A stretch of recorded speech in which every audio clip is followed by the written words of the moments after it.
วันนี้นะคะเราก็จะมาทำเมนู4เมนูนี้ค่ะก็จะมีชาเขียวชานมแล้วก็ชาเย็นนะคะแล้วก็ชาเผือกค่ะโดยวันนี้นะคะเราจะเพิ่มท็อปปิ้งด้วยการที่เพิ่มเผือกเข้าไปค่ะเพื่อเพิ่มลูกเล่นนะคะให้กับเครื่องดื่มค่ะ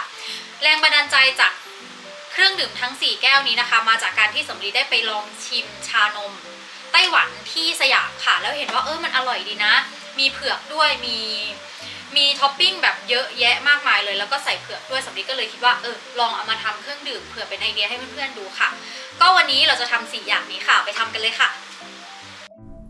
เรามาเริ่มกันที่ชาเขียวเลยนะคะก่อนที่จะชงชาเขียวเราก็ต้องลวกถุงกรองชาก่อนนะนี่ค่ะเราจะใช้ชาเขียวนะคะวันนี้เป็นชาตามมือที่มีกลิ่นมะลินะคะแต่ถ้าคนไหนที่ไม่ชอบกลิ่นมะลิก็สามารถเลือกแบบที่ไม่มีกลิ่นมะลิก็ได้นะแต่เราด้วยส่วนตัวเราชอบแล้วก็เลยเลือกที่จะใช้ชาเขียวกลิ่นมะลินะคะนี่ค่ะเป็นชาตามมือแบบนี้นะฉลากแบบนี้จะเป็นสีเขียวแบบ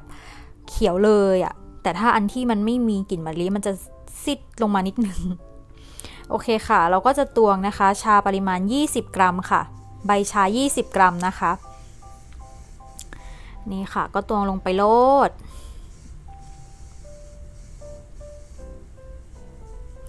ค่ะจากนั้นนะคะก็จะจัดเก็บถุงชาเราให้เรียบร้อยค่ะแล้วก็เติมน้ำนะคะน้ำร้อนเราจะใส่ในการสกัดชาครั้งนี้นะคะก็คือ100 ml ค่ะเวลาเทนะคะก็ให้เทให้ลวกใบให้มันโดนใบชาให้มันลวกใบชาทั้งหมดอ่ะเพราะว่ารอบนี้เราจะไม่ได้เทชาสลับไปมาละเราจะแช่เฉยๆนี่ค่ะก็จะได้ประมาณนี้นะคะจากนั้นก็ขยับหน่อยให้ชาในถุงมันโดนน้ำร้อนเยอะๆแล้วก็จะทิ้งไว้15 นาทีนะคะนี่ค่ะเมื่อ15 นาทีผ่านไปอุ้ยไวเหมือนโกหกเลยอ่ะแม่ ก็จะได้ชานะคะแล้วก็เอาช้อนบีบน้ำชาออกแบบนี้ค่ะแล้วก็เราจะเติมนะคะนมข้นหวานค่ะ40 ml นะคะนมข้นหวานจะใช้แบรนด์ไหนก็ได้นะแล้วแต่ชอบเราครั้งนี้เราจะใช้เป็นคาร์เนชั่นเราจะใส่ไป40 ml นะคะก็ใส่เลยแบบนี้เลยค่ะจากนั้นนะคะก็คนให้ละลายค่ะมันจะคนง่ายนะคะเพราะว่าเราใช้น้ำร้อนในการสกัดชาใช่ไหมแล้วมันก็ยังร้อนอยู่ก็จะชงง่ายลิ้นพันกัน จากนั้นนะคะก็เติมนมสดค่ะประมาณ80 ml นะคะแล้วน้ำรวมมันก็จะได้ประมาณ200 ml นะคะก็จะได้แล้วค่ะชาเขียวต่อมานะคะชาเย็นชานมเย็นชาไทยค่ะ แล้วแต่จะเรียกนะคะก็เรามาเริ่มกันที่ลวกถุงกรองชาค่ะนี่ค่ะ ก็คือยังมีความเป็นสีของชาเย็นอยู่ เมื่อเราลวกลิ้นพันกันเมื่อเราลวกถุงกรองชาเรียบร้อยแล้วนะคะเราก็จะนำชาค่ะจะเป็นชาตามือฉลากสีแดงแบบนี้นะคะก็มาใส่ในถุงกรองชาค่ะ20 กรัมนะคะใบชา20 กรัมค่ะ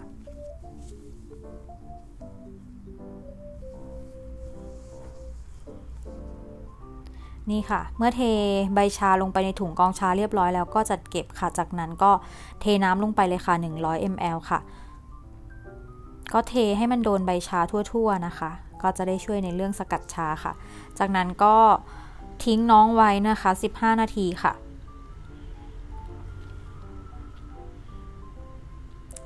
นี่ค่ะเมื่อ15 นาทีผ่านไปไวอีกแล้ว15 นาทีผ่านไปนะคะเราก็จะมาบีบน้ำจากถุงชาออกนะคะแล้วก็ใส่นมข้นหวานค่ะปริมาณ40 ml นะคะใส่ลงไปเลย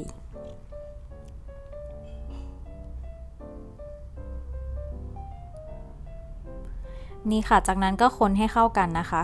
จะเห็นได้ว่าสีชาเริ่มเป็นสีส้มจากเมื่อกี้เป็นสีแบบสีแดงเข้มนะคะเขาก็เริ่มเป็นสีส้มแล้วเมื่อใส่นมข้นหวานลงไปนะคะเมื่อคนให้เข้ากันเสร็จเรียบร้อยก็เติมนมสดเลยค่ะ80 ml นะคะเราก็จะได้น้ำรวม200 ml ค่ะนี่ค่ะชาเย็นพร้อมค่ะ ต่อมานะคะเมนูชานมค่ะชานมก็คือทำง่ายมากเพราะว่าเราจะใช้เป็นผงกลิ่นชานมสำเร็จรูปนะคะวันนี้เราจะใช้เป็นของแบรนด์ติ่งฟงนะคะอันนี้เราจำราคาไม่ได้แต่ไม่ถึง100 บาทค่ะไม่ถึง100ประมาณ30-40 บาทนี่ค่ะเราก็จะตวงผงนะคะผงชานมปริมาณ25 กรัมค่ะนี่ผงชานมเขาก็จะเป็นประมาณนี้มองไม่เห็นค่ะ นี่ค่ะแบบนี้ค่ะใส่ลงไปค่ะ25 กรัมนะคะ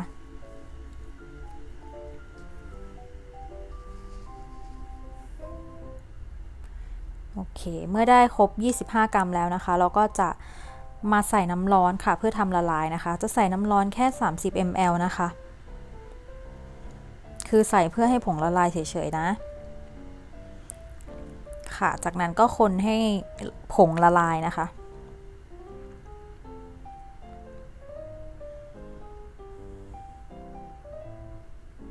นี่ค่ะก็คนไปเรื่อยๆเลยค่ะจนกว่าผงของเราจะละลายนะคะ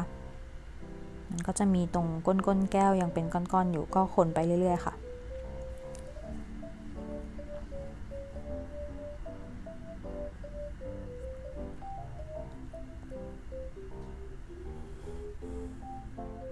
เมื่อผงชานมละลายเรียบร้อยแล้วนะคะเราก็จะเติมนมค่ะ150 ml นะคะแล้วก็คนให้เข้ากันค่ะ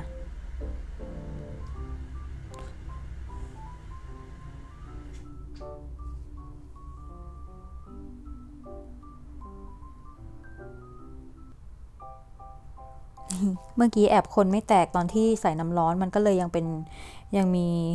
ผงชานมอยู่ใต้แก้วแบบนั้นนะคะก็คนให้เข้ากันนะคะก็จะได้ละค่ะชานมค่ะ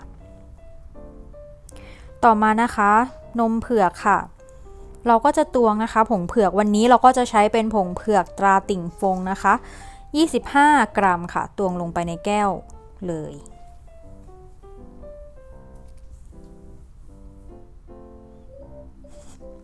อุ้ยพากๆอยู่แล้วมันก็มีเสียงเพลงไอ้เนี่ยขึ้นมานี่โนนี่โนเคยได้ยินไหม โอ้ยกลับมาค่ะเราก็จะตวงผงเผือกนะคะ25 กรัมค่ะจากนั้นก็เติมน้ำร้อนนะคะ30 ml ค่ะแล้วก็คนให้ผงเผือกละลายนะคะ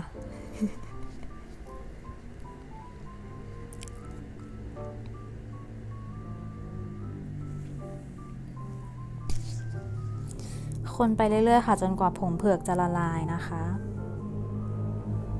แล้วก็เติมนมค่ะ150 ml นะคะปริมาณเนี้ยเพื่อนๆสามารถเอาไปใช้กับแก้ว16 ออนนะจากนั้นก็คนให้นมนะคะแล้วก็เผือกเข้ากันค่ะคือเราไม่เติมนมข้นหวานหรืออะไรเพิ่มเพราะว่าเราชิมแล้วเราก็รู้สึกว่ามันหวานแล้วและนี่นะคะก็คือเผือกเพื่อนๆสามารถเลือกใช้เผือกกวนที่มันกวนสำเร็จรูปแล้วในแมคโครอะไรอย่างเงี้ยก็คือหาซื้อได้ง่ายจะใช้อันนั้นก็ได้หรือว่าจะกวนเองก็ได้นะคะแต่ถ้ากวนเองมันก็จะเสียเวลานิดนึงอันนี้คือเราไปตลาดแล้วเราก็เห็นเผือกมาเราก็เลยคิดว่านี่แหละสะดวกดีสะดวกเรานะ แต่ถ้าสะดวกเพื่อนๆจะทำเองหรือว่าจะซื้อแบบกวนสำเร็จรูปจากแมคโครอันนั้นก็คือแล้วแต่เพื่อนๆเลยนะคะแล้วแต่ความสะดวกของแต่ละคนเนาะแต่ถ้ากวนเองเราก็จะควบคุมความหวานหรือว่ารสชาติอะไรอย่างเงี้ยได้ไงเมื่อเราได้เผือกมาแล้วนะคะเราก็บี้มันให้มันเป็นเหมือนไม่ให้มันเหมือนเผือกกวนให้มันละเอียดเพราะว่าเราจะไปทำเครื่องดื่มไงเวลาที่เราใช้หลอดดูดมันก็จะได้ดูดง่ายถ้าเกิดมันเผือกมันเป็นชิ้นก้อนๆมันก็จะดูดยากนี่นะคะสำลีก็จะบดบี้น้องเผือกนะคะให้เป็นเผือกบดเพราะว่าตอนที่ซื้อมาน้องยังมีความเป็นก้อนๆอยู่คือเขาขายเป็นเผือกเชื่อมไงแล้วเราก็เอามาบดเอง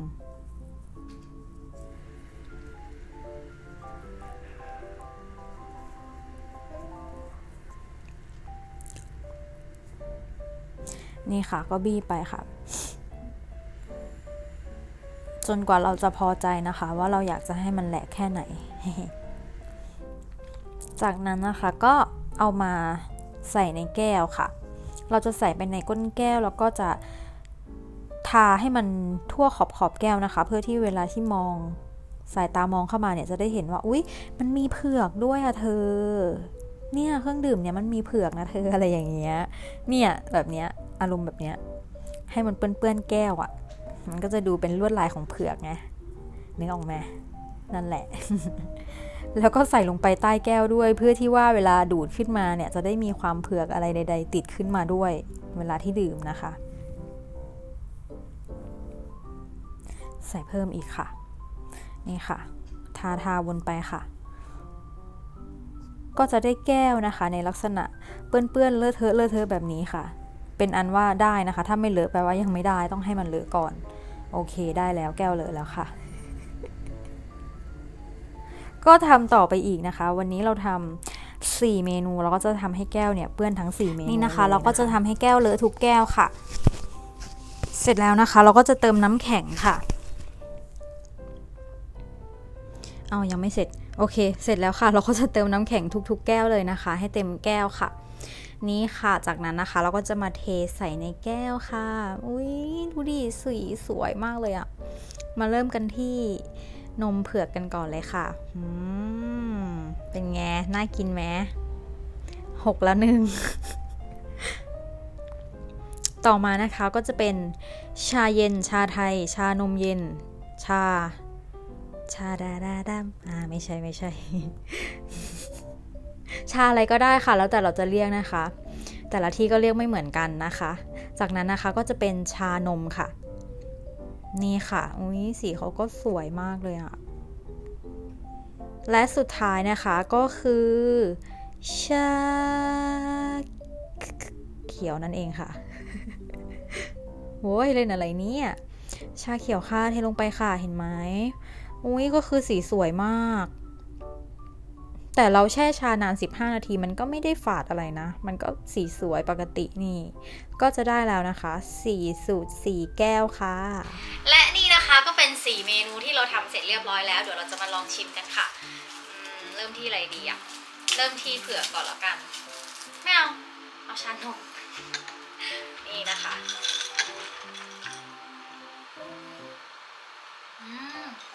อร่อยอะกินเผือกด้วยจะบอกว่าเวลาที่ทำขายใช่ไหม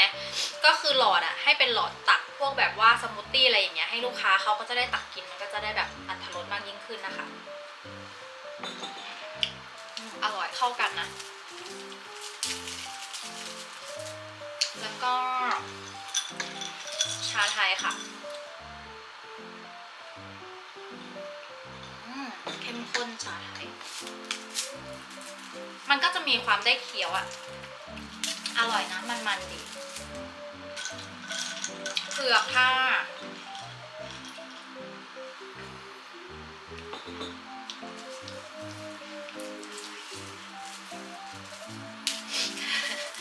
และอันสุดท้ายค่ะ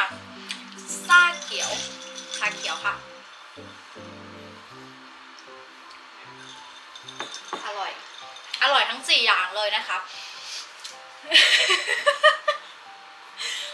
อ้าวโคกิ้ง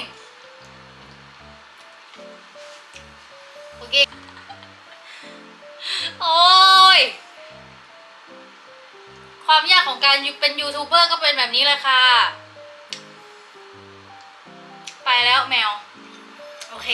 ก็หวังว่าคลิปนี้นะคะจะเป็นประโยชน์กับเพื่อนๆแล้วก็เป็นไอเดียให้เพื่อนๆที่จะไปเปิดร้านน้ำนะคะก็ถ้าชอบก็ฝากกดไลค์กดแชร์เป็นกำลังใจให้กับสำลีด้วยนะคะสั่นกระดิ่งด้วยนะจะได้ไม่พลาดคลิปใหม่ดีๆค่ะสำหรับวันนี้บ๊ายบายค่ะพบกันคลิปหน้านะคะ